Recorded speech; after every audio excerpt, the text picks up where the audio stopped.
like and subscribe.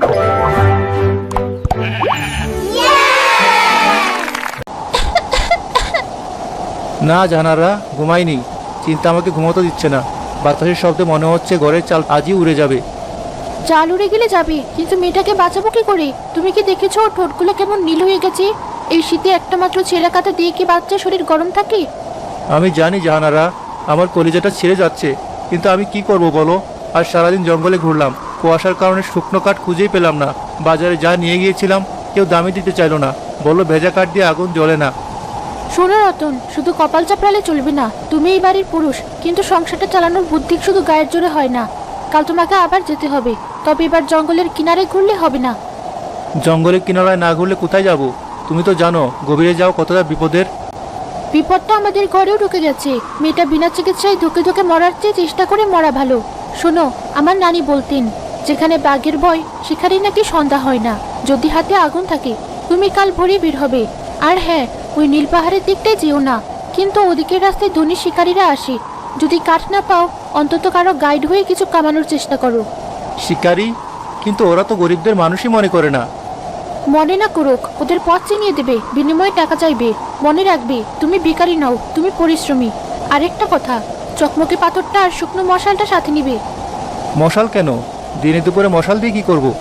কুয়াশার দিন আর রাত সমান রতন, আর বনের জানোয়ার আগুন ভয় পায়। এটা তোমার অস্ত্র, সাবধান থাকবে, কিন্তু খালি হাতে ফিরবে না। আমার টুম্পার মুখের দিকে তাকিয়ে তুমি কথা দাও। কথা দিলাম জাহানারা, আমি কাল কিছু একটা ব্যবস্থা করবই। সৃষ্টিকর্তা আমাদের দিকে মুখ তুলে চাইবেন। বাবা, খুব শীত করছে। শুনলি মিটার আরতি শুনলি? এখন ঘুমাও, কাল কঠিন দিন।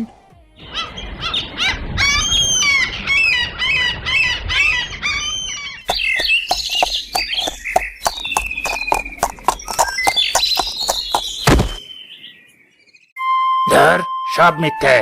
নকশায় দেখাচ্ছে এখানে জঙ্গল হালকা, কিন্তু বাস্তবে তো নিজের হাতটাও দেখা যাচ্ছে না। মিরাজ, তুমি কি সঠিক নকশা এনেছো? জি বস, নকশা তো ঠিকই আছে। এই যে দেখুন, এখানে লেখা নীল পাহাড়ের প্রবেশ পথ, কিন্তু এই কুয়াশায় পাহাড় তো দূরের কথা, সামনের গাছটাও দেখা যাচ্ছে না। আমরা কি ফিরে যাবো বস? ফিরে যাব? তুই কি পাগল? এত টাকা খরচ করে এত দূর থেকে এসেছি ফিরে যাওয়ার জন্য? আমার ওই গুহার গুপ্তধন চাই। ওটা পেলে আমি এই পুরো এলাকা কিনে ফেলবো। আসসালামু আলাইকুম হুজুর, আপনারা কি পথ হারিয়েছেন? কে কে ওখানে? ভূত না মানুষ? আমি মানুষ হুজুর, এই গ্রামেরই কাঠুরে, নাম রতন। কাঠুরে? তো এখানে দাঁড়িয়ে আছিস কেন? আমাদেরকে ডাকাতি করার মতলব? না না হুজুর, আমি গরিব হতে পারি, কিন্তু চোর ডাকাত নই। আমি কাঠের খুঁজে এসেছি, কিন্তু আপনারা এই ভর দুপুরে যেভাবে কুয়াশায় আটকা পড়েছেন, মনে হলো সাহায্য দরকার। বস, লোকটাকে কাজে লাগানো যেতে পারে। স্থানীয় লোক, জঙ্গল নিশ্চয়ই চেনে। হুম, এই যে রতন, তুই কি নীল পাহাড় চিনিস? নীল পাহাড়? হুজুর মাফ করবেন, ওদিকে তো খুব ভয়ঙ্কর জায়গা। গ্রামের কেউ ওদিকে যায় না, ওখানে নাকি অভিশাপ আছে। আর এই শীতে ওদিকের রাস্তা বরফে ঢাকা থাকে। অভিশাপ? গরিবদের অজুহাত। শোন রতন, আমি সিকান্দার চৌধুরী। আমি অভিশাপ বিশ্বাস করি না, আমি বিশ্বাস করি টাকায়। এই শব্দটা শুনতে পাচ্ছিস? জি হুজুর, পাচ্ছি। তুই আমাদের পথ দেখিয়ে নীল পাহাড়ের গুহা পর্যন্ত নিয়ে যাবি। বিনিময়ে এই থলে তোর। এতে যা আছে তা দিয়ে তুই তোর পুরো গ্রাম কিনতে পারবি। জাহানারা বলেছিল সুযোগের সদ্ব্যবহার করতে, কিন্তু নীল পাহাড়? হুজুর, আমার ঘরে অসুস্থ মেয়ে, টাকার খুব দরকার। আমি আপনাদের নিয়ে যাব, কিন্তু আমার একটা শর্ত আছে। তোর আবার শর্ত? বল কি শর্ত? জঙ্গলে আমার কথা শুনতে হবে। আমি যেখানে থামতে বলবো থামবেন, যা করতে বলবো করবেন। জঙ্গলের নিয়ম না মানলে জঙ্গল কাউকে ছাড়ে না। বস, ও কি বলছে এসব? আমরা কেন ওর কথা শুনবো? চুপ কর মিরাজ, ওর টাকার দরকার, আমার দরকার রাস্তা। ঠিক আছে রতন, তোর শর্ত মানলাম, কিন্তু যদি কোনো চালাকি করিস, এই পিস্তলটা দেখেছিস, এটা কথা বলবে। চালাকি করবো না হুজুর, জীবন আমার কাছেও প্রিয়। চলুন রওনা দিই। তিনজন জঙ্গলের গভীর পথের দিকে পা বাড়ালো। হঠাৎ বাতাসের শব্দ বদলে গেল, যেন কেউ সতর্ক করছে।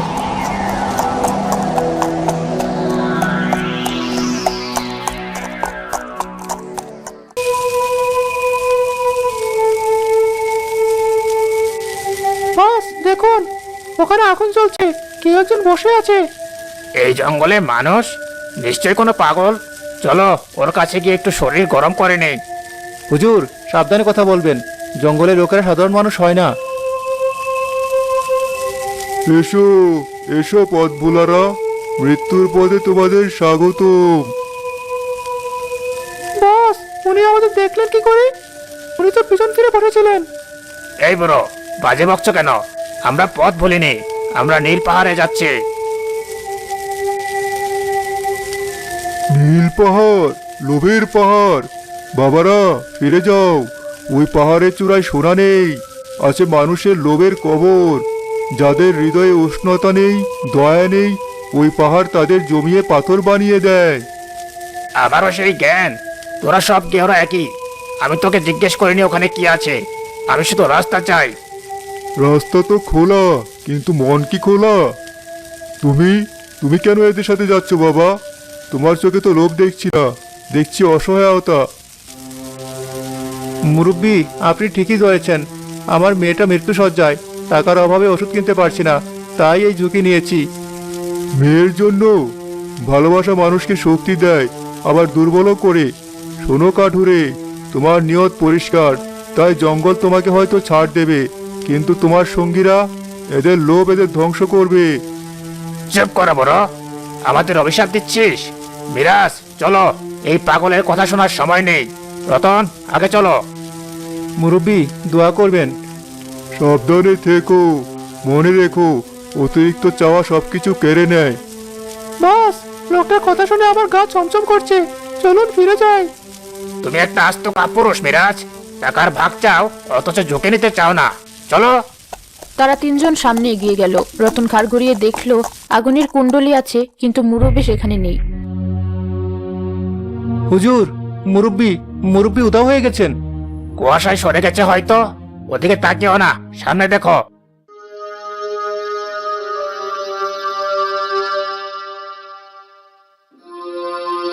একই, রাস্তা তো শেষ, সামনে তো নদী, সব জমে বরফ হয়ে আছে, আমরা ওপারে যাব কি করে? নকশায় তো এখানে খালের কথা ছিল না। রতন, এটা কি? হুজুর, এটা একটা মরা গাং, শীতের পানি জমে পাথর হয়ে যায়, কিন্তু সমস্যা হলো বরফ কতটা পুরো তা বোঝা যাচ্ছে না। আমাদের খুব সাবধানে পার হতে হবে। ঘোড়াগুলো? অসম্ভব হুজুর, ঘোড়ার বারে বরফ ভেঙে যাবে, ঘোড়া এখানে বেঁধে রেখে যেতে হবে, আমাদের হেঁটেই পার হতে হবে। আমার এই আর্মি ঘোড়া আমি এখানে একা রেখে যাব? যদি বাঘে খেয়ে ফেলে? হুজুর, ঘোড়া বাগে খেলে টাকা দিয়ে কেনা যাবে, কিন্তু আপনি বরফে ডুবে গেলে টাকা দিয়ে প্রাণ কেনা যাবে না। আমার স্ত্রী জাহানারা বলে, জীবনের চেয়ে দামি কিছু নেই, সিদ্ধান্ত এখন আপনার। বস, কথা ঠিকই বলেছে, আমি মরতে চাই না, ঘোড়া থাক। ঠিক আছে, কিন্তু আমি আগে যাব, আমি লিডার।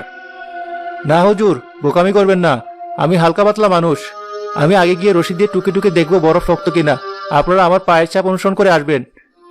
আমি তার পেছনে হাঁটি না, আমি আগে যাব, সরে দাঁড়াও। সিকান্দার রতনকে ধাক্কা দিয়ে বরফের উপর পা রাখলো। সে দ্রুত হাঁটতে শুরু করলো। হুজুর, আস্তে, দৌড়াবেন না।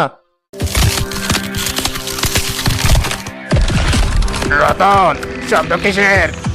বস, আপনার পায়ের নিচে বরফ ফাটছে। বাঁচাও রতন, মিরাজ, ঠান্ডা, আমি জমে যাচ্ছি। বস, আমি কাছে গেলে তো আমি পড়ে যাব, আমি পারবো না। বিরাজ সাহেব, নড়বেন না।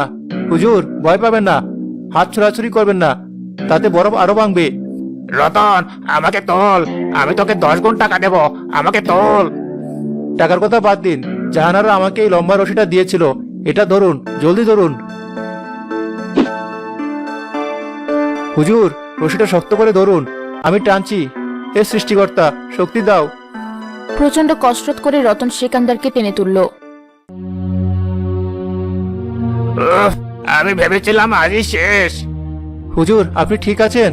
জলদি গায়ের ভেজা জামাটা খুলে চিপে ফেলুন, না হলে নিউমোনিয়া হয়ে যাবে। চুপ কর মূর্খ, তোর জন্য এটা হলো। তুই আগে রাস্তা চেক করিসনি কেন?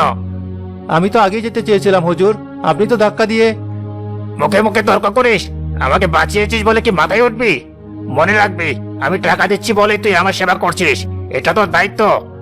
মিরাজ, হা করে কি দেখছো? চলো। দেখলে তো বস মানুষটা কেমন, নিজে যান বাঁচালে তাও বকা খেতে হলো। হ্যাঁ, গরিবের উপকারে কোনো দাম নেই মিরাজ সাহেব। আমার শুধু টাকার দরকার। চলুন, সন্ধ্যা হওয়ার আগে পাহাড়ের নিচে পৌঁছাতে হবে।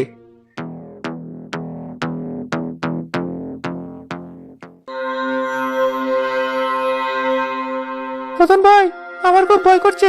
মনে হচ্ছে আমাদের চারপাশে অনেকগুলো পা নড়ছে। মিরাজ, তুমি এত ভীতু কেন? ওগুলো বাতাসের শব্দ। না হুজুর, মিরাজ সাহেব ভুল বলেননি। বাতাস এমন শব্দ করে না। আমি মশালটা জ্বালাই। জানারা বলেছিল বিপদ দেখলে দেরি না করতে। আবার তোমার ভয়ের গল্প? চালাও তো দেখি। রতন চকমকি ঠুকে মশাল জ্বালালো। আগুনের আলোয় দেখা গেল তাদের চারপাশে বেশ কিছু জলজলে চোখ। ওরা আমাদের ঘিরে ফেলেছে। আসুক কাছে, আমি সব কটাকে গুলি করে মারবো। খবরদার হুজুর, গুলি করবেন না। বন্দুকের শব্দে পুরো জঙ্গল জেগে উঠবে। আরো নেকড়ে চলে আসবে। তাহলে কি করব? ওরা তো এগিয়ে আসছে। আগুন, ওরা আগুনে ভয় পায়। সবাই আমার পেছনে আসুন। আমি মশাল ঘোরাতে থাকবো। আপনারা পা চালিয়ে সামনে এগোবেন। একদম দৌড়াবেন না। দৌড়ালে ওরা ঝাঁপিয়ে পড়বে। রতন মশাল ঘোরাতে লাগলো। নেকড়েরা গড়গড় শব্দ করে একটু পিছিয়ে গেল। মিরাজ সাহেব, আমার ঠিক পেছনে থাকুন। হুজুর, আপনি আমার পাশে থাকুন। ওরা আমার দিকে তাকাচ্ছে। ওই যে বড়টা লাফ দিতে চাইছে। তাকাবেন না ওদিকে, মাটির দিকে তাকিয়ে হাঁটুন। সাহস হারাবেন না। হঠাৎ একটা নেকড়ে মিরাজের পায়ের কাছে কামড় বসানোর চেষ্টা করলো।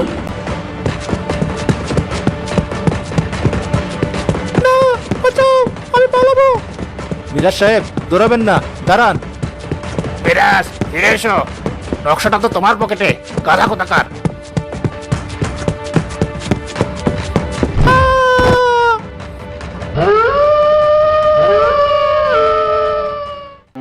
হে সৃষ্টিকর্তা, এ কি হয়ে গেল?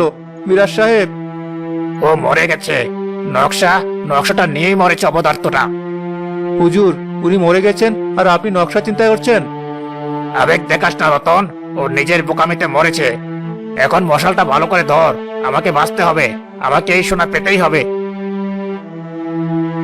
জাহানারার কথাই ঠিক। এদের মনে দয়াময় কিচ্ছু নেই। টাকা এদের অন্ধ করে দিয়েছে। চলো সামনে। গুহার বেশি দূরে নেই। আমি পাহাড়ে চড়া দেখতে পাচ্ছি।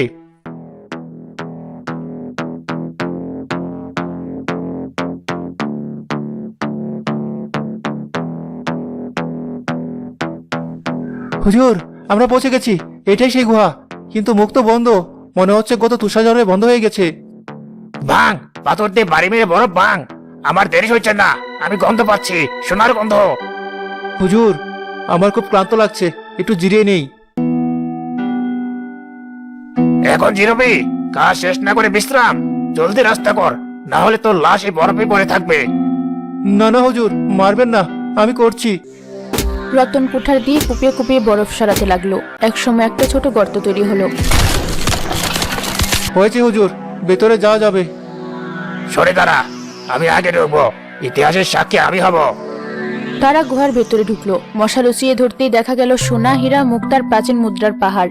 কিন্তু গুহার ছাদ থেকে ঝুলে আছে বিশাল বিশাল সব ধারালো বরফের খণ্ড, যা দেখতে বর্ষার মতো। সব আমার। দেখেছিস রতন, কত সোনা। আমি এখন দেশের রাজা। এই হিরেটা দেখ, এটা আমার মুকুটে থাকবে। হুজুর, আস্তে কথা বলুন। গুহাটা নড়বড়ে মনে হচ্ছে। ছাদের দিকে তাকান। ওই বরফের বসাগুলো যে কোনো সময় খসে পড়তে পারে। জোরে শব্দ করলে কম্পনে সব ভেঙে পড়বে। চুপ করবে তো? তোর হিংসে হচ্ছে? হিংসে করিস না। এই নে তোর পাওনা। এটা নিয়ে তুই বিদায় হ। বাকি সব আমার। হুজুর, কথা ছিল এক থলে দেবেন। এতে তো আমার মেয়ের ওষুধ হবে না। যা দিয়েছি তাই বেশি। আর এক শব্দ করলে তোকে এখানে পুঁতে ফেলবো। যা ভাগ। হুজুর, দয়া করুন। আমি গরিব মানুষ, কথার বরখেলাপ করবেন না। দয়া? দয়া দুর্বলের ধর্ম। আমি শক্তিশালী। এই কলসটা আমি নেবই। হুজুর, ওটা টানবেন না। ওটা দেয়ালের সাথে আটকে আছে। টানলে ছাদ ধসে পড়বে। তুই আমাকে শিখাবি? সব আমার, সব। সিকান্দার জোরে কলসিটি টান দিল। সাথে সাথে পুরো গুহা কেঁপে উঠল।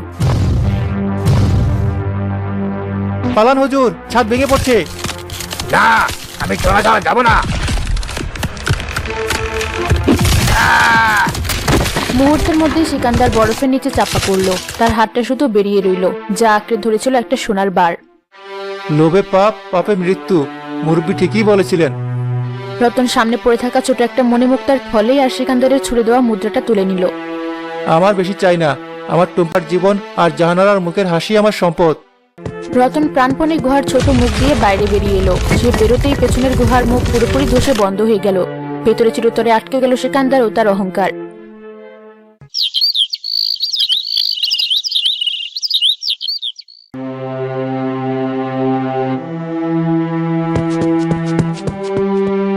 রতন, তুমি ফিরে এসেছো। আমি তো সারা রাত দু চোখের পাতা এক করতে পারিনি। তুমি ঠিক আছো তো? আমি ঠিক আছি জাহানারা, তোমার দোয়ায় আর সৃষ্টিকর্তার রহমতে ফিরে এসেছি। বাবা, তুমি এসেছো? এসেছি মা, আর কখনো তোমাদের ছেড়ে যাব না। দেখো তোমার জন্য কি এনেছি। এত কিছু? তুমি কি সেই গুপ্তধন পেয়েছো? পেয়েছিলাম জাহানারা, পাহাড় সমান সম্পদ ছিল, কিন্তু সাথে মৃত্যুও ছিল। আর সেই লোকগুলো যারা তোমার সাথে গেল? তারা কেউ ফেরেনি, তাদের লোভ তাদের খেয়ে ফেলেছে। একজন ভয়ে মরল, আরেকজন লোভে। মুরব্বি বলেছিলেন, যার মনে দয়া নেই নীল পাহাড় তাকে ছাড়ে না। আমি শুধু এতটুকু নিয়েছি যা আমাদের প্রয়োজন ছিল। তুমি ঠিক কাজ করেছো রতন। অন্যের হকের ধনে শান্তি নেই, আর অতিরিক্ত লোভে তো ধ্বংসই আছে।